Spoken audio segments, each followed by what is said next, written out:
Welcome back to the ALC Coaches Podcast. I'm your host, Jason Neiman, with my lovely co-host here, Tim Gustafson. And one of the things you may notice is a change in venue, a change in style, a change in fantastical abilities for us to zoom ourselves into a different place. And we were very lucky to have Tim have one of his clients loan out one of their living room areas, CBI. Yeah. So we'd like to thank them for the nice new accommodations and actually gets us face to face instead of across the screen over the internet. Yeah, this was outstanding. It's awesome.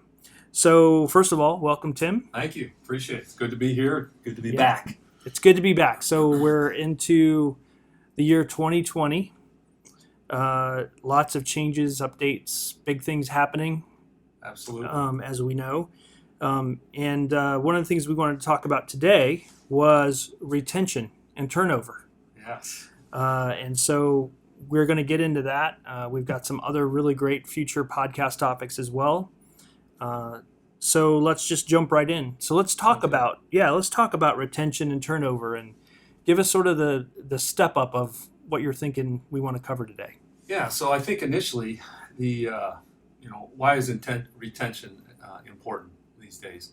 Well, if we look at the latest unemployment figures, the average is anywhere from 2.5% to 4%. That's for like the top 46 states in the country. So unemployment is so low that it's really hard to get people, and people have lots of opportunities. So they can go elsewhere. So if things aren't right at a certain company, then wow, somebody else will hire me. And that kind of thing happens very easily. Yeah. Many times people just walk out the door because somebody else is going to pay them more money, or something's going to be better on the other side. Yeah. So I think this idea of retention is a tough one for a lot of companies. So I guess it sort of begs the question to me, what do you do about it? Where do you go with this whole concept of turnover? And why are people leaving? What's up with the whole concept? Right. So, I in my mind, I bucket it in two categories. One is the leadership category, and then the other is the employee issues. So certainly there are employee issues that create turnover, like unethical behavior or lack of ability, skill. They just don't cut it. Maybe absenteeism is another reason that you might want to be letting people go. Maybe financially there's some issues, so there's some turnover from that perspective. But being a leadership coach, I guess the other side is something that's a lot more important or interesting to me, and those are the leadership issues surrounding retention. And what are those? Well, easily it starts with a lack of training. People come in, they're not trained well, they don't feel comfortable, they don't know what they're doing, so they leave. Maybe role clarity would be another one. Certainly the whole issue around leadership competencies. How good are my leaders? And I don't know that employees necessarily look at their leaders and say, oh wow, he's got great integrity, or his interpersonal intelligence is very good. I don't know that they look at it that way, but it's really about how they feel. Right. And if the leaders aren't effective in their leadership, then it just doesn't feel good for the employees. Yeah. And so their perspective is, well, if grass is greener on the other side, I'll go somewhere else. And I think there are a lot of reasons from a leadership perspective that people might leave. But there's a phrase: people leave leaders, they don't leave companies. I don't know how true that is, but certainly leadership has an impact on their people. And so that's sort of the topic for the day. Yeah. One of the things that I think about in regards to that is, as a hiring person, someone that hires people, you look at people's resumes, and one of the things that I look at in particular are how long they stayed at a particular place. Yeah. And, while short term, it may be a good idea for people to bounce from place to place. Just from the employee standpoint, when things get a little tougher, if the economy changes, if it's a little bit more difficult to get a job later, someone may look at that resume and say, oh gosh, they spent 6 months at this place, 9 months at this place, a year and a half here. Why did they bounce? And that puts a little bit of a cloud over the longevity of what you're going to trust in that person's ability. So from the employee standpoint, I think that's one thing to look at. And then from the employer standpoint, it also paints a picture of, to your point, which is what you're getting at, which is what kind of environment are you setting? Yeah, exactly. What kind of opportunities are you giving to those people? So I think those are really the good things. So when you look at leadership and what things that they can do to implement as you're coaching, to make sure that they're creating an environment that people are going to want to stay, good people are going to want to stay. Right. Where do you start with a leader? Do you do an analysis of everybody around them? How do you start that process when you're trying to come in? And let's say that a leader says to you, "Hey, Tim, I need you to come in because we're losing good people." Mm-hmm. How do you start with that person? Well, great question. And I think that absolutely is the right thing to do, is to start with that person. You start with the leader. So the Right. person on the top sets the tone. They set the atmosphere. There's no question about that. So if their tone is happy and joyful or fun, that the rest of the company will be that way for the most part. But if it's an onerous kind of feel, a critical nature and approach, then the rest of the company is going to follow suit. So yes, we start with the leader and we do an evaluation of them. That could be a 360 evaluation where we get input from all their direct reports and peers and chairman of the board or whatever, if they have that, or if they're the owner of the company, then maybe some outside influences and so forth. So we get different perspectives of that individual in maybe different environments, so that they can have a mirror put up to them to say, hey, this is how people see you. Right. We also get their perspective on the same thing, how they think they're leading. And typically, not 100% of the time, but maybe 99% of the time, there are gaps that these leaders don't perceive how they're being felt or how others see them leading. Right. So there's a gap in those things, and those gaps are what we tend to spend some time on, assuming that's an area that's of interest for the leader. So as we do that, we get a better feel for the kind of tone that they're setting from a leadership perspective. So we work on the leader first. Once we have sort of maybe a standard, or at least some idea of where the leader is, then we start looking at their direct reports. So what's that look like? And so we start to sort of work our way down. And as we get the direct reports, maybe we do interviews or analysis on them, whatever the case may be. Then we start to work our way down into the organization. That doesn't mean that there's got to be a leadership coach on every level of the organization, but we might implement a coach the coach. So those direct reports to the leader, we may help them be better coaches of the people that report to them. Right. So we create an environment of leadership effectiveness. And so that leadership effectiveness, which ties directly to productivity and business performance. So if those things are in a way very positive, then you're also going to have better and stronger production and performance in the organization. So that's how we sort of started out and work our way through that. That's a great answer, and I think really what it comes down to then is coaching from the top down and then also from the bottom up to get people to truly understand and to be able to communicate the things that they're looking for.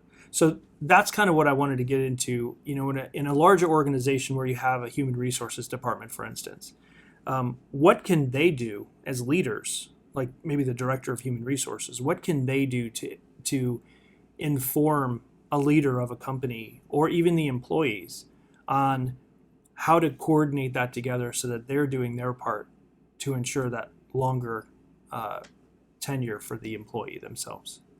Yeah, so it's really about the connections that we have as leaders of towards our direct reports, towards others. When we have a great connection, boy, that fosters so much. It fosters teamwork, fosters trust, and typically employees then respond to that and they do well. They want to perform well for their manager, their leader, because they're doing great things for them and they enjoy being there. So they want to walk through walls, I guess is a term that I use often. Right. So yeah, I think that's the biggest piece of this, is that how are we connecting? Are you connecting in ways that are effective and positive? So as that occurs, there's a strengthening that goes on. If that doesn't occur, that's a great place for HR to jump in and provide feedback. And it depends upon the role that HR plays, because Sure. different companies, they play Of different course. roles. Some of it is they're protecting the CEO or whatever, and others are truly involved in the leadership or growth and development of the employees and so forth. Right. So I think one of the big things, and I don't know if I mentioned this earlier, is about the benefits that companies provide. Right. Well, one of the benefits that can be provided is helping people to grow and develop. And what is there anything better than that in my mind? I mean, yeah, pay, people want pay, but wow, if they're growing mentally and emotionally in their job and their manager is engaged with them and growing and developing, that's a fantastic place to be. Right. And that's going to retain people. That's going to keep people around. So if word gets out that this is what a company's doing, and they're trying to grow and develop their people and give them opportunities to grow and develop and make more money and to do better, wow, that's going to be a really positive thing. So that's another place that HR can jump in and do that. Right. Now, some of this gets to be a little tricky because HR sometimes can be seen as the big brother for the CEO. Right. But an outside party, a third-party coach, to come in and be able to sort of create a plan and implement the plan, all in confidentiality, not taking the information from coaching on up the ladder, can make a huge difference, because then people feel heard, they feel trusted, and then wonderful things can happen. Right.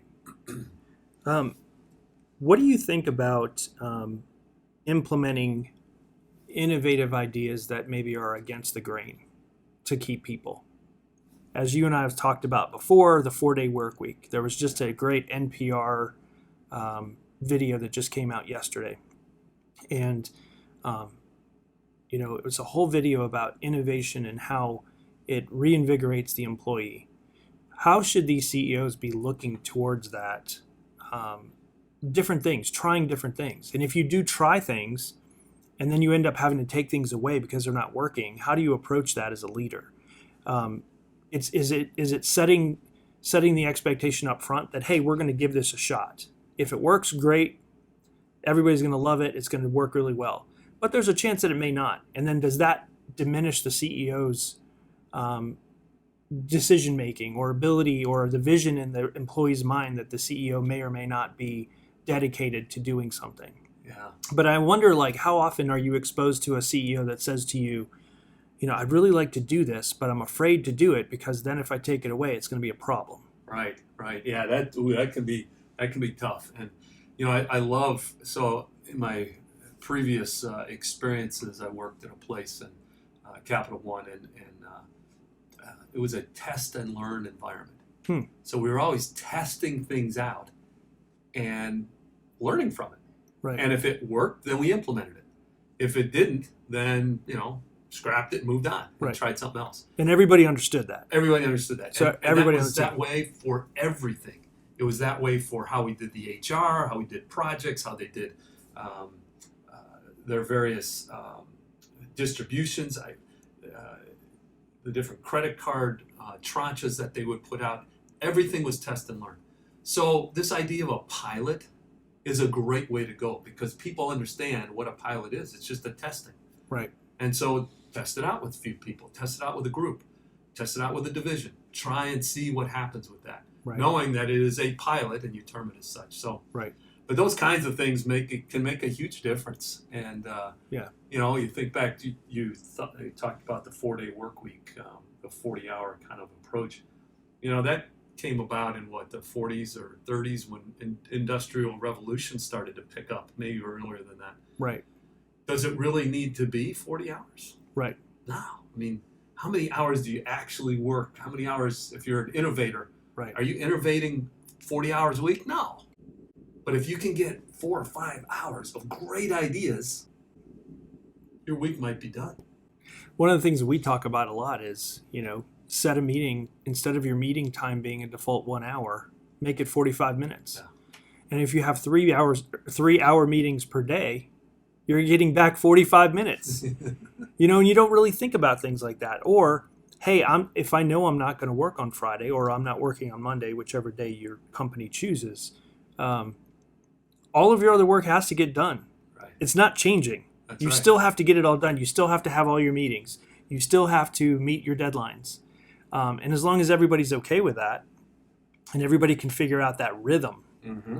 I think that's the key to something like that. And that's just one example, I guess, of innovation. And I think that's the key here is, there was a time when, the tech companies were doing things like offering stock options, right? Yeah. They were offering better benefits like putting in cafeterias or lunch venues. Pool tables, ping pong tables, whatever. Foosball, whatever. Giving people the opportunity, like Google gives people the opportunity one day a week to work on personal projects with the resources at Google.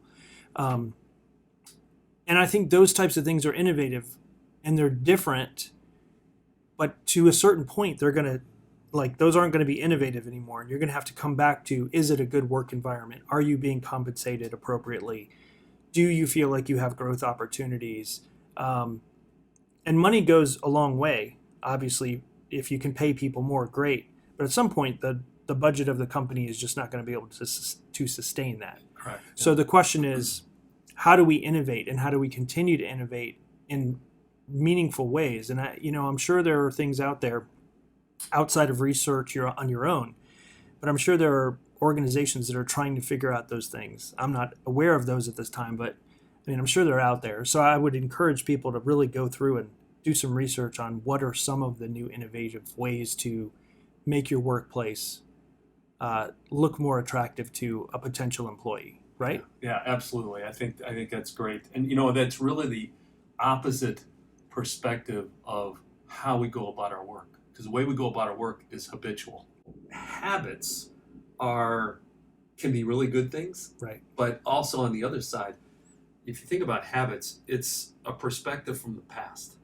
Habits bring us to the past and bring the past to the present. So if we're living in our habits, then it's sort of an unconscious perspective. So our unconscious mind is sort of running the way we operate. Right. With a 1-hour meeting. Why? Why is it a 1-hour meeting? Why isn't it a 23-minute meeting? Right. So those kinds of things are not intentional. It's habitual.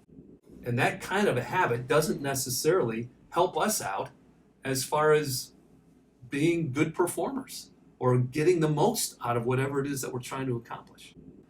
So innovation is really important because it keeps the mind sharp. It keeps us intentional about what we're doing. And it helps us to let go of and think about why are we doing this the way we've been doing it. So I think that's a really important aspect for retention. So what's a good example of maybe something you're working on right now with a company and this is right in the forefront? Yeah, so I've got a great example. I've been working with this group for since August. And they asked me to come in to help them out because the situation was the lead guy, he was asked to do a whole lot more production than what they were doing. He lost his number one guy. He had some personal things going on, and he just went into this overwhelm mode. And it manifested itself as being highly critical, overly controlling, and a place that people did not want to be around. And it was maybe even ugly. It just was not a lot of fun. So the turnover skyrocketed. And so after this had happened, the management called me in and said, Tim, we need your help. So I went in, spent almost a full day. It was supposed to be just a lunch, but it was almost a full. We went from I think 11 o'clock to like 5 o'clock. We just talked, me and this manager, and then the next week I went up to the site and his manager came and we spent the whole day, the three of us together, talking through the challenges, the issues, where we want to go, what we want to do, what needs to be accomplished, how do we sort of reset things and so forth. So from there, I was on my own. Tim, figure it out. And so I did. I started meeting with this individual on a regular basis, weekly for a little while, and then we went to every 2 weeks. I would go up, spend time with him, talk to him on the phone. And then I thought, it'd be really important for us to get some feedback from his direct reports, like we had talked about Sure. earlier. So we didn't do a 360. I just did interviews. And I went up, I'd spend the day with him, I'd get interviewed, and then I'd talk to him. Direct feedback, real-time feedback. And I'd whitewash it so, he didn't really know where it was coming from. But this was about him and helping him be better. He got it. He understood that he had to change how he was operating. And that was key. Because if it wasn't for that, if he didn't have the will to make the changes, this whole thing would have flopped. But he was desirous to continue to stay employed and to get his leadership skills on track. So we, utilized a couple of tools which were interesting and needed for him to be able to become more aware in the moment of how he was connecting with people or creating disconnection, I guess. So we implemented that. That worked. I continued to talk to his staff every month. I would go up to, started with leadership development training. So I'd go into their production meetings, and afterwards they'd give me 30 minutes, and I'd do a little training on various topics. And then I would interview them, and then I'd meet with them at the end of the day, and I'd call them the next week, and we'd chat through things. And so this became our routine, our habit, if you will, of continuing to push the growth. A fascinating thing happened while we were in that process. So as I was interviewing these folks, I started asking them about their leadership. So these are his direct reports, and he has 12, and it's a little bit much, but he's got 12 people, and I would not always get to all of them, but I'd get to 8 or 9 each time I was there. But I started talking to them about what they had going on. And so instead of getting feedback for 30 minutes, I started getting feedback for 5 minutes and then 25 minutes of coaching with them on their leadership. So we started to actually do the top guy, and then we started working with the direct reports and how they were connecting with the frontline people, because these are the frontline managers. It's a production shop. And so they then started improving their leadership skills and their leadership competencies, becoming more aware of how they're connecting with people, dealing with difficult conversations, which was one of those topics we trained on. Sure. How do we be more creative versus reactive? How can we create this as a sharing and a growing opportunity as opposed to being critical and arrogant and autocratic and overly controlling? We totally switched the whole process for them. And as we did that, things started to change. Their production shot up. They increased their production by, I can calculate this out, but probably 40% in that time. Wow. 30%, probably 30%. That's big. In the 4 or 5 months that I was working there, 6 months, I guess. Over that time, turnover dropped 75%. Incredible. And so over the last couple of months, it stayed pretty steady. And so we really haven't had we have a little bit of turnover because the issues come up and so forth. But it's huge. It's huge for them. And they're able to meet their production goals that were set earlier in the year. People are happier. They're wanting to stay there. They also implemented some pay scale changes, which were needed. So some great things started occurring there. Now, there's still a lofty goal that they're looking at for this coming year.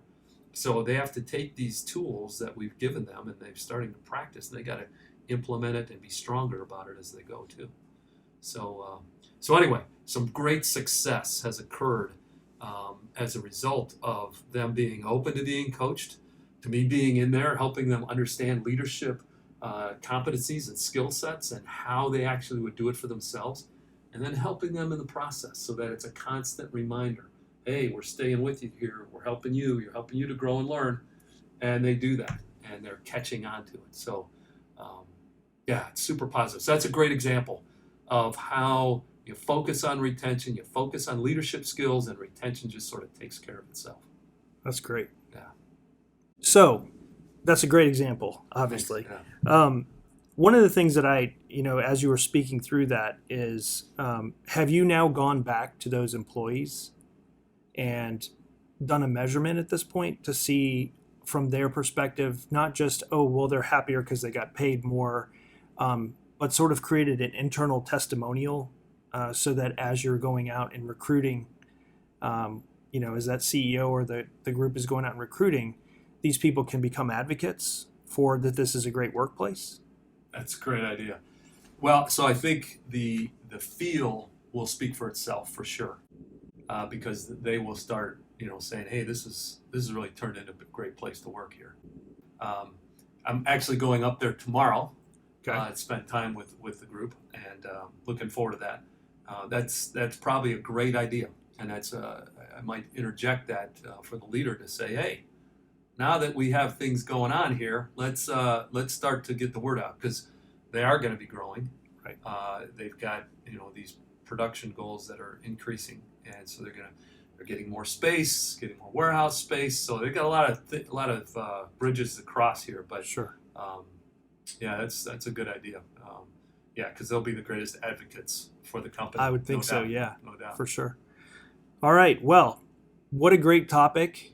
We're coming into the election year, and things could change one way or the other. The economy could grow, economy could shrink, but retention of employees is going to be key to, and I keep going back to the thought of retention of good, productive, positive employees are going to be key to the positioning where these companies are as basically the world changes so quickly. Right. And so we're going to have a lot of that to really take a look at. So great topic. I think very timely topic as well, knowing that right now the economy is really good and companies are having a hard time with retention, certainly. So tell people how they can reach out to you so that maybe you can help them with their retention Help issues. them? Yeah, I'd love to. Yeah. Yeah, that'd be great. So Tim Gustafson, my email is tim@alccoaches.com. Phone number 704-995-3870. Website, alccoaches.com. You can check us out there. We also have a YouTube channel, which this will be shown on. And I'd love to hear from you. Be glad to connect. Awesome. So, thank you. Thank you, Tim, for your time. Yeah. Appreciate it. As always, Good discussion. we'll see you next time.